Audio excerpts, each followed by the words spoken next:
আমি আমার ক্ষুদ্র জীবনে অভিজ্ঞতা থেকে দেখেছি ছেড়ে দেওয়ার মধ্যে সুখ আছে আর কি।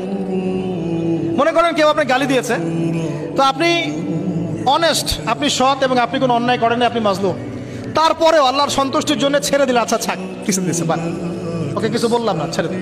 এই ছেড়ে দেওয়ার মধ্যে যে এত সুখ, এটা আপনি বুঝতে পারবেন না। এই সুখটা উপলব্ধি করেছেন স্বয়ং রাসূল সাল্লাল্লাহু আলাইহি ওয়াসাল্লাম। মক্কা বিজয়ের দিন ওই যে বহু মানুষ এসে কি বলেছিল, ভয়ে কাঁপছে যে রাসূল সাল্লাল্লাহু আলাইহি ওয়াসাল্লাম তাদেরকে আবার মৃত্যুদণ্ড দেন কিনা, আছে না?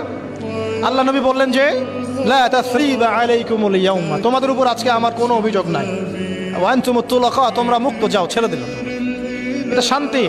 ইউসুফ আলাইহিস সালামের ভাইরা কুয়াতে ফেলে দিয়েছিল না, সেখান থেকে মিশরের বাজারে, সেখান থেকে রাজপ্রাসাদে, সেখান থেকে জেলখানায়, জেলখানা থেকে রাষ্ট্র ক্ষমতায়। কি লাইফ, ট্র্যাজেডি, লাইফের ট্র্যাজেডি দেখেছেন?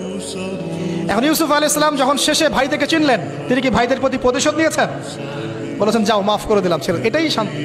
আল্লাহর জন্য ত্যাগের মহিমার মধ্যে শান্তি আছে। আল্লাহ পাক আমাদেরকে ত্যাগ করার তৌফিক দান। তাই বলে সব জায়গায় আবার ত্যাগ করা যাবে না, এটাও মাথায় রাখতে হবে। বুঝতে পারছেন না কথা? মনে করেন যে আপনার পরিবারে আপনার বোনকে কেউ টিস করেছে, নাউজুবিল্লাহ, ছেড়ে দিব? যা বাবা, তুই টিস করেছিস, যা, দিলাম, ছেড়ে। দেখো, মনে করেন যে কারো সমাজের মধ্যে কাউকে ধর্ষণ করা হচ্ছে, নাউজুবিল্লাহ, আর আমরা বলবো যে যাক, মানবতা দেখালাম, ছেড়ে দিলাম, ইসলাম তো মানবতা ধর্ম, যাও, ছেড়ে দিলাম, বললাম, বললে হবে? সব জায়গায় ইসলাম মানবতা শেখায় নাই।